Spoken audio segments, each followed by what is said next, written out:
Hello বন্ধুরা, কেমন আছো তোমরা সবাই? রান্না কাপু কথা কিচেন থেকে আবার আমি তোমাদের সামনে চলে আসলাম আজকে একটা নতুন রেসিপি নিয়ে। আজকের রেসিপি কাঁচা কলা তেল ঝাল রেসিপি।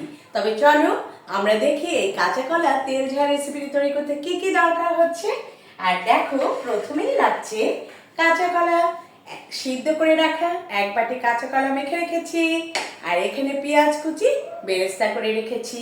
তারপর দেখো, এখানে রয়েছে এই যে বাটিতে তোমরা দেখতে পাচ্ছ, এখানে রয়েছে 1 চামচ তেল, 1 টেবিল চামচ তেল, 1 চামচ হলুদের গুঁড়ো, 1 চামচ মরিচের গুঁড়ো, 1 চামচ জিরের গুঁড়ো এবং লবণ দিয়ে পেস্ট করে রেখেছি রান্নাটি যাতে খুব সহজেই হয়ে যায়। আর দেখো, এখানে রয়েছে রসুন বাটা এবং পেঁয়াজ বাটা, রয়েছে তেজপাতা, রয়েছে দারচিনি এবং রয়েছে এলাচ। তবে চলো আমরা এই কাঁচা কলা তেল ঝাল রেসিপি তৈরি করার জন্য নেক্সট প্রসেসে চলে যাই।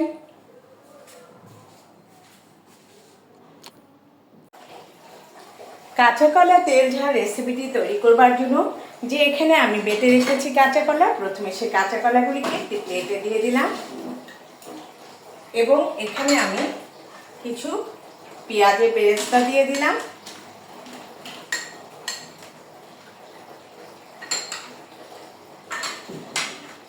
এবং এখানে আমি অল্প কিছু হলুদের গুঁড়ো, কিছু মরিচের গুঁড়ো দিয়ে এটাকে সুন্দর করে মেখে নিচ্ছি।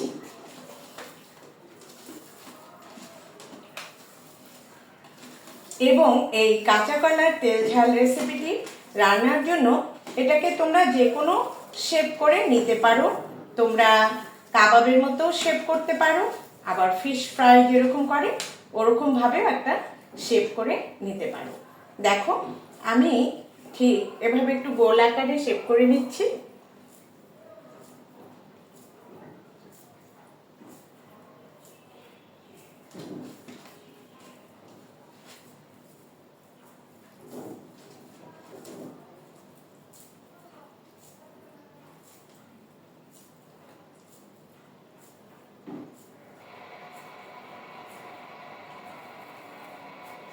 গোল গোল করে আমি শেপ করে নেব। দেখো, একটা করে এখানে রেখে নিচ্ছি।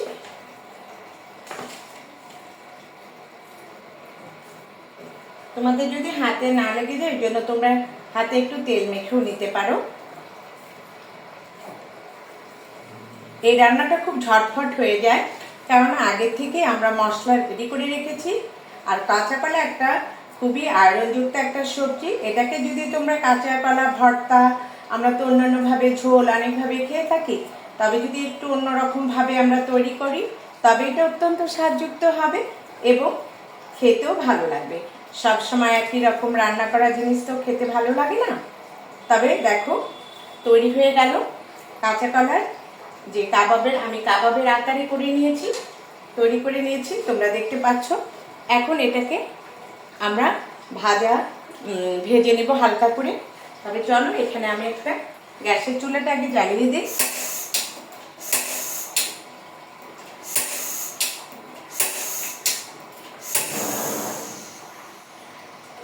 এবং এখানে আমি একটা প্যান বসিয়ে দিচ্ছি। প্যানটা গরম হতে থাক।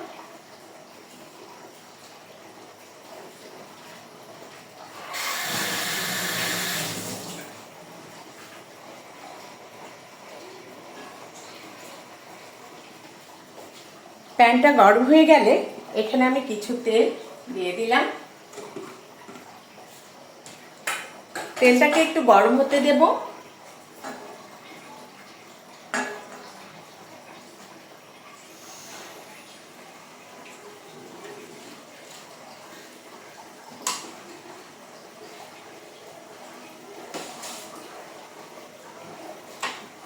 তেলটা গরম হয়ে গেলে এখানে আমি যে কাঁচা কলাগুলি কাবাব আকারে করে রেখেছি ওগুলিকে হালকা ভেজে নেব।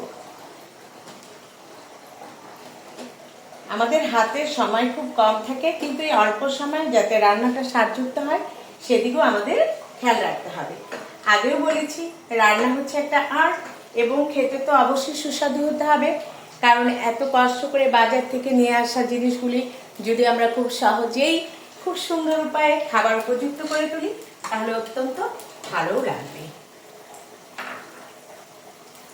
ভাজা হতে থাক।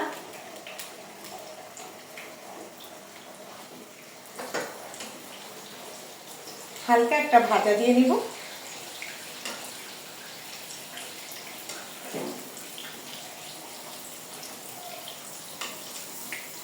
এখানে কোনো রকমের আমিষ লাগবে না, এটা সাধারণ একটা নিরামিষ ডিশ।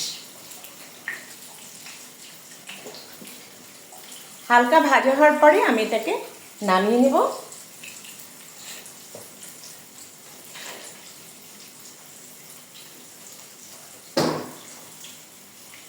তোমাদেরকে আমি দেখিয়ে দেব কি সুন্দর কালারটা হয়েছে।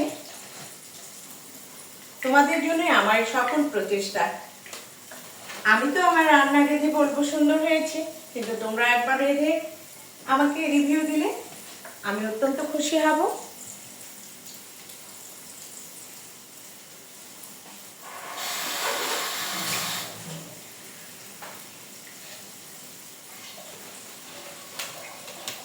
এবার তোমাদেরকে আমি উঠিয়ে দেখে দেব যেটা কিভাবে ভেজে রাখতে হবে। দেখো, আমি উল্টে দিচ্ছি।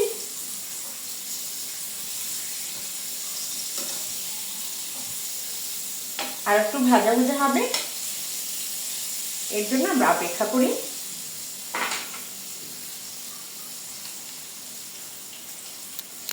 তোমরা দেখতে পাচ্ছ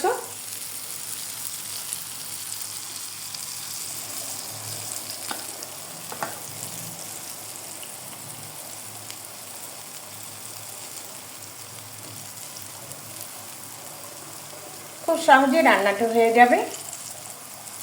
শুধু ভাজাটা একটু ঠিক মতো করে নিতে হবে আমাদের। দেখো, আমি আর একটু উল্টিয়ে দিচ্ছি। যেহেতু কাঁচা কলাটা সিদ্ধ করা ছিল, জাস্ট একটু উল্টে পাল্টে দিতে হবে যেন দুপাশে একটু লাল লাল আকার ধারণ করে। জালটা কমিয়ে কমিয়ে ভাজবে, তাহলে দেখবে যে সুন্দর ভাজা হয়েছে। আর অবশ্যই খেয়াল রাখতে হবে যেন কাঁচা কলাগুলি ভেঙে না যায়। বন্ধুরা, তোমরা সবাই এই রান্নাটি একবার হলে বাসায় ট্রাই করবে। আমি আর একটু পরে এটাকে একটি প্লেটে উঠিয়ে নেব।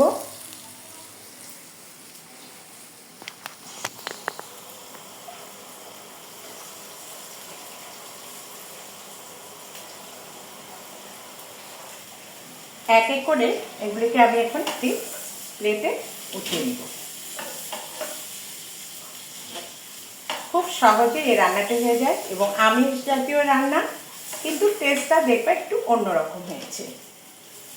সবসময় টেস্টের ক্ষেত্রে আমাদের লক্ষ্য রাখতে হয়, রান্নার ক্ষেত্রে একটু হেরফের করলেই দেখবে খেতেও ভালো লাগছে আর তোমার রাঁধতেও ভালো লাগছে।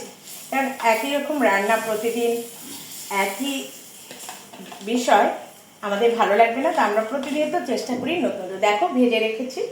এবার প্যানে যে তেল আছে ওই তেলের মধ্যে আমি দিয়ে দিব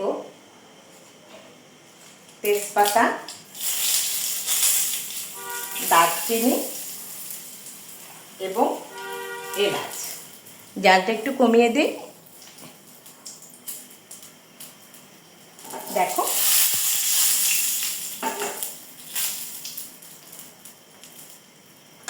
এখানে আমি একটু তেল অ্যাড করব।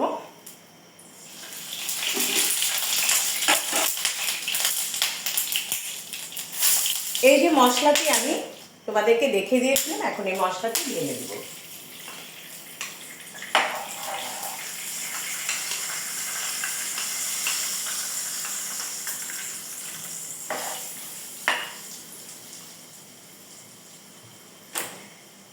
তারপরে এখানে আমি দিয়ে দিব এই যে বেরেস্তা, একটু বেঁচে গিয়েছিল সেই বেরেস্তা। এখন আমি দিয়ে দিব অল্প পরিমাণ রসুন এবং পেঁয়াজ। জালটা আমি কমিয়ে দেব। এখানে লবণ দেওয়াই আছে, পেস্টে লবণ দেওয়া আছে, এই জন্য আমি বাকি লবণ দিলাম না, কিন্তু অল্প একটু পানি অ্যাড করব।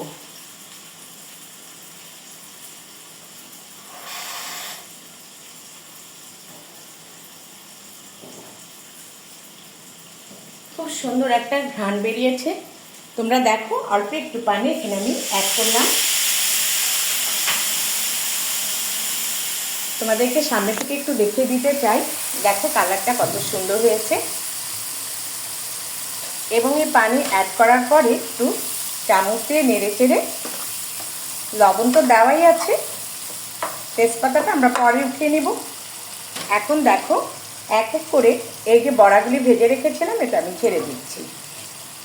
তোমরা একবার হলে বাসায় ট্রাই করো, এই নিরামিষ রান্নাটি দিয়ে 1 প্লেট ভাত খেতে পারবে। আমি তোমাদের কথা দিচ্ছি, তোমরা একদিন হলেও ট্রাই করো এবং দেখো যে কত মজার হয়েছে এই রান্নাটি। অল্প সময় একটু হতে দেব। দেখো একটু উল্টিয়ে দিবে এভাবে, দুপাশেই যেন মশলাটা সুন্দরভাবে লেগে যেতে পারে। এবং আর একটু পরে এটাকে আমি নামিয়ে নেব। আমি লবণ দেখে নিয়েছি এবং তেল ঝাল সমস্ত কিছু একদম পারফেক্ট রয়েছে। অনেকে আছে যে কাঁচা কলার এই কোপ্তা কারি রেসিপিটিতে অনেকে ঘি দেয়, অনেকে আবার নামাবার আগে একটু সরষের তেল দেয়। আমি অল্প একটু ঘি দেব এবং তোমাদেরকে দেখিয়ে দিব। আর একটু সময় অপেক্ষা করব, এটা হতে থাক।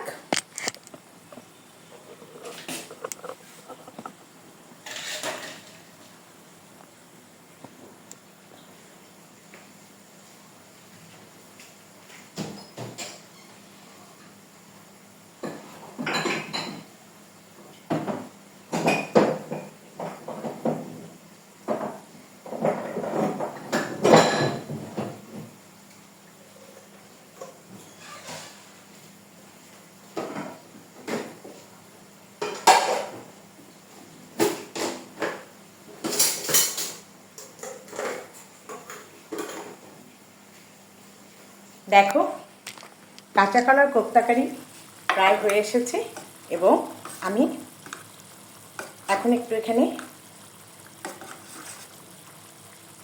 ঘি, অল্প একটু ঘি দিয়ে দিলাম।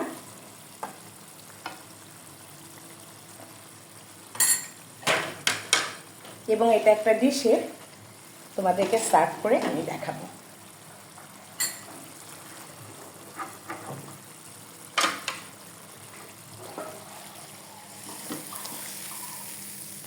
তৈরি হয়ে গেল আমাদের কাঁচা কলার কোপ্তা কারি। ভালো থেকো, সুস্থ থেকো। আজকে এখানে